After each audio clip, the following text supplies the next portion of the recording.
Oke Bang, Jack ya. Kita kemudian Abang juga pernah gondrong kan? Saya juga pernah lihat foto Abang gondrong di media sosial. Pakai apa? Pakaian yang ya yang Abang bilang tadi keren sekali lah menurut kita. Apalagi pada waktu itu kan. Iya. Tapi gini Bang. Menyesuaikan diri dari seorang musisi, dari seorang seniman ke profesi di sebuah lembaga itu mudah atau sulit nggak Bang? Soalnya Bang dari pakaian itu udah jauh beda kan. Dari seorang musisi band. Iya. Kemudian ke lembaga harus rapi. Sementara di musisi band sangat selengean, suka-suka kita, cuek. Itu gimana Abang cara menyesuaikan diri itu? Saya melihat musisi itu makhluk paling pintar ya. Buktinya banyak musisi itu mampu menerjemahkan seluruh kemauan publik dalam bentuk kritik, kemudian masukan, kemudian yang lain-lain itu diterjemahkan dalam bentuk berkarya. Cobalah kita tengok, banyak musisi-musisi itu yang secara intelektual dia tinggi. Salah satu yang saya idolakan itu adalah Dream Theater. Dream Theater. Jadi band rock progresif yang dari Amerika itu. Iya. Hampir seluruh personilnya itu secara intelektual berpendidikan tinggi. Iya. Artinya begitu juga di Indonesia. Saya mengidolakan salah satu, ada namanya Fajar Satritama. Fajar Satritama. Beliau itu drummer Edani. Edan, iya benar. Sekarang Edani. juga drummer God Bless. Ini Beliau Edani, selain sarjana hukum, juga manajer di salah satu bank yang bonafit di Indonesia. Artinya orang-orang pintar semua. Makanya saya merasa jadi musisi itu adalah tingkat kecerdasan dan kepintarannya harus di atas rata-rata. Iya benar. Nah, itulah salah satu mendorong kenapa saya ingin jadi musisi. Iya. Nah, hampir seluruh musisi itu dalam benak saya saat itu adalah orang-orang hebat. Membuat lirik lagu itu kalau tidak banyak membaca, tidak akan pernah tercipta lirik yang baik. Iya, benar. Dan bagi saya para musisi yang mampu membuat lagu-lagu yang baik itu sudah bisa kita kategorikan sebagai filsuf itu, karena dia merenung, proses kontemplasi dari perenungan itu kemudian lahirlah lirik. Dan dengan lirik itu mampu menggerakkan semua orang. Kita ambillah contoh salah satu lirik yang dibikin oleh John Lennon itu. Iya benar. Imagine itu. Itu kan sampai hari ini salah satu pendorong semangat orang untuk melakukan perubahan ke arah-arah yang lebih baik.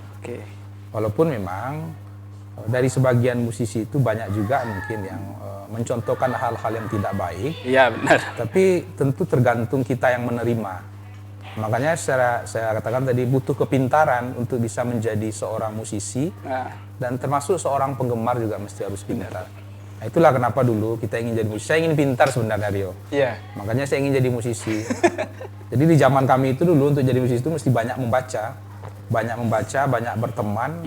Ya kalau kita lihat lirik-lirik lagu God Bless itu, kan hampir semuanya dari proses pertemanan. Iya benar. Yang menciptakan syair itu Ismail Marzuki, bukan orang sembarangan itu. Jadi waktu itu referensinya lebih banyak ke berteman sama buku Pak ya untuk dibaca. Soalnya pokoknya internet mesti banyak membaca. Banyak membaca. Internetnya waktu itu kan belum. Belum pemilihan. Internet itu waktu masih di Amerika saja baru ada itu. Keren Pak, dari seorang musisi band gondrong memilih menjadi penyelenggara pilkada. Tadi tanya gondrong ya? Iya, kenapa itu Pak? Bapak jangan menyaingi saya lah Pak, itu foto yang di dunia maya, itu kalau bisa dihapus aja lah. Soal saya jejak digital itu jejak digital itu. Jadi waktu itu begini Rio, saya waktu kuliah di Padang itu termasuk postur yang paling kecil. Iya. Jadi saya hampir paham nih ujung cerita Bapak nih. Jadi Bapak Abang mau mencari sesuatu ya agar dilihat orang. Oke, lanjutkan Bang. Agar lebih cepat dikenal oleh senior dan teman-teman yang lain. Dan karena di Padang itu kita kos, kan di Padang itu waktu itu agak apa ya, kalau kita masuk ke Padang itu terkadang ada juga orang-orang yang tidak berkenan. Iya. Nah, paling tidak dengan saya gondrong, orang agak segan juga dengan gondrongnya, bukan dengan orangnya. Iya, dengan rambutnya ya. Dengan rambutnya. Nanti kalau nanti saya naik bis kota, kalau ada orang yang mau jahil, dia lihat, wah ini sama dengan kita ini. Iya, orang kita berarti ini. Iya Pak, saya juga pengalaman kayak itu. Saya disangka orang yang nggak beres. Pertama, keneknya takut minta. Iya, itu paham itu. Kalau gondrong ini berarti kalau ndak di Ratulangi dia duduk ini. Kalau enggak di depan dulu ada nama Minang Plaza itu. Iya. Perkumpulan orang-orang gondrong semua di sana. Iya. Oh, berarti kelompok orang ini nih.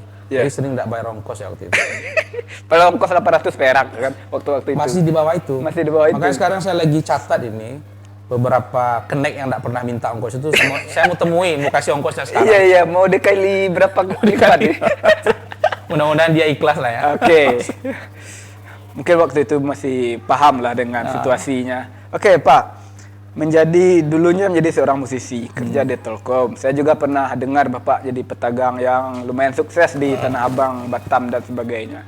Itu kan dari segi penghasilan jauh lebih tinggi daripada menjadi di dunia penyelenggara. Apa ini bukankah agak aneh nih, Pak? Apa mencari penghasilan sebenarnya hidup ini atau mencari profesi ini? Pertama, semua orang saya rasa maunya sama. Ya. Ingin menjadi yang lebih baik. Oke. Nah, bukan yang terbaik ya. Ya, yang ingin jadi lebih itu, baik. Saya rasa tidak semua orang mampu. Karena saya memiliki keterbatasan, lingkungan juga memiliki keterbatasan. Maka saya berusaha menjadi lebih baik saja sebenarnya. Kalau jadi pengusaha itu kan semua orang sampai kapan saja dia akan tetap berusaha. Nah, dari satu jualan ke jualan yang lain itu memang sebenarnya untuk kebutuhan hidup, Rio. Oke. Iya. Kalau kita nggak jualan, nggak makan kita. Nah, makanya waktu di Jakarta saya juga jualan di kaki lima dan seterusnya. Kemudian di Batam jadi tukang cuci mobil dan yang lain-lain. Ya kalau nggak makan kita waktu itu. Iya, iya. Nah, saya ingin coba mengadu peruntungan sebenarnya. Iya. Sampai akhirnya menurut banyak kawan-kawan kita berada di tahap yang baik. Walaupun menurut saya waktu itu belum baik sebenarnya. Karena belum banyak orang bisa kita bantu, berarti kan belum baik gitu. Oke, Pak, gini. Ini maaf saya potong dulu, Pak ya. Ini Bapak mencari peruntungan di Batam di Jakarta untuk kebutuhan hidup. Padahal waktu itu kan Bapak masih muda, sangat muda belia. Ini Bapak sebenarnya Abang, ini saya udah maaf ini Pak. Abang terbawa suasana ketika kita di lembaga nih. Gini Bang, Abang sangat muda belia waktu itu. Iya. Mencari hidup di negeri orang, di tanah perantauan. Abang kan punya orang tua ini. Iya. Abang terbuang atau gimana ini ceritanya? Kenapa Abang masih mencari hidup? Padahal masih muda, kecuali udah tua, oke lah. Iya. Ini sangat muda waktu itu. Kan filosofi kita di Minang itu, Rio. Ketika masih bujang itu, carilah ilmu sebanyak-banyaknya. Iya. Cari ilmu, cari induk semang, cari orang yang bisa membantu kita menjadi tempat lebih bersandar baik. Lah Pak ya, Abang ya. Nah, pada posisi itu saya rasa kita berpikirnya seperti itu. Dan sampai hari ini juga pikirnya kan masih seperti itu. Kita ingin terus mendapatkan ilmu-ilmu yang baik. Saya merasa waktu itu Jakarta salah satu tempat akan mencari kehidupan yang lebih baik. Iya, tempat yang sangat seksi lah Pak ya. Tempat yang sangat seksi. Tapi setelah saya nyampe di sana, rupanya masih banyak syarat yang harus dipenuhi. Iya. Salah satunya pendidikan. Jadi memang tidak cukup hanya kemauan keras saja. Kemudian tamat sekolah menengah, waktu itu saya sekolah di Bukit Tinggi. Coba meradu peruntungan di Jakarta. Target saya sebenarnya waktu itu di Jakarta itu, sebelain ingin seperti itu, saya ingin kuliah juga di sana. Oh gitu. Cuma nasib tidak membuat saya kuliah di Jakarta. Lalu akhirnya kuliah di Padang. Saya ambil ke Batam. Oh, ke Batam. Karena saya melihat Batam itu kan gerbang mau ke negara lain. Iya, benar. Mau ke Singapura karena peradaban di Singapura itu kan jauh lebih baik menurut yang kita baca. Iya, yang sampai kita sekarang bayangkan. memang belum pernah juga kita ke sana. Nah, saya merasa lebih dekat kalau di Batam itu kemana saja bisa lebih dekat ke Singapura, khususnya negara ASEAN. Iya. Nah, saya yakin dengan saya bisa warawiri ke sana mungkin akan bertambah juga jalur persahabatan dengan negara lain. Benar. Nah, rupanya nggak sampai juga. Tidak cukup juga hanya dengan status seperti itu. Tapi saya lihat teman-teman yang lain banyak yang berhasil dengan pola seperti itu. Di negeri orang? Iya, banyak. Teman-teman saya sampai sekarang masih banyak. Rupanya saya pikir memang perlu ditambah dulu pendidikan formal. Gitu. Makanya saya mengambil beberapa, waktu itu kan sedang komputer ini kan. Iya. Saya ambil komputer di Batam, saya seberangi ke Padang, saya jual di Padang. Kembali saya kuliah. Gitu. Saya kuliah lagi di Padang. Saya kuliah di Padang itu banyak juga saya berutang di kampus. Sampai sekarang belum sekarang lunas sudah utangnya. lunas, Oh, udah. Kalau enggak nanti saya telepon kampusnya gitu. Ini orang Pak Muhammad Gaddafi ini sudah menjadi ketua Bawaslu, masa utangnya belum lunas. Ini merusak citra lembaga ini. Waktu saya ngedaftar, pertama sudah hampir tutup. Iya. Kemudian uang kuliah itu mesti dipenuhi. Iya. Waktu itu saya nyampe di Padang itu tinggal kurang lebih 600.000. Begitu saya daftar, dia mesti penuhi ini, penuhi itu. Saya minta ketemu dengan direktur kampusnya. Iya. Nekat juga Bang ya? Oh iya, nekat itu penting. Kalau enggak selamat gitu ya. Agak keberatan juga pihak akademiknya waktu itu mempertemukan orang yang baru mendaftar. Iya. Bapak, Dinda ke sana mau ketemunya untuk apa gitu. Iya. Karena saya percaya ini, kalau saya utarakan ke bagian penerimaan itu, kekurangan saya, pasti dia agak sulit menerima. Iya, oke, benar. Tidak akan bisa dia mengambil keputusan hari itu gitu. Ini sudah hari terakhir. Akhirnya diizinkan ketemu, tapi dia cuma bilang aja itu dia direkturnya Pak. Oh gitu. Saya langsung temui. Saya utarakan langsung, Pak, Ambo ingin kuliah tapi PT kurang bla bla bla bla bla. Boleh serius? Ayolah daftar lalu. Akhirnya uang 600.000 itu nggak jadi juga saya berikan. Nggak jadi. Nah, cuma uang pendaftarannya saya berikan. Modalnya, berarti modal apa air ludah doang ya waktu itu? Memang agak nekat selain air ludah. Ini codek produser kita. Ketawa nih. Ketawa. Jadi saya ketemu Pak Direkturnya. Ini betul dia bilang, iya Pak, begini. Oke lah, daftar. Akhirnya saya jadi mahasiswa. Iya, iya. Keren sekali lah waktu itu. Dengan modal hampir kurang. Dan itu juga pemberian saudara saya itu 600.000 itu. Iya, iya benar. Ada mak tua saya namanya di Palu itu dia kirim duit. Pokoknya kuliah. Oh gitu. Ditambah juga uang dari kampung kan. Nah, akhirnya di masih dari kampung masih dikirim. Oh iya masih lah. Akhirnya jadi mahasiswa kita Rio. Bangga sekali waktu itu. Iya, apalagi sedang pakai alma mater itu kan. Iya benar. Cuma saya cari-cari juga kalau uang 600.000 ini habis, bisa pulang kampung juga kita ya. Akhirnya kita cari cara. Pilihannya waktu itu jadi pengamen. Wih.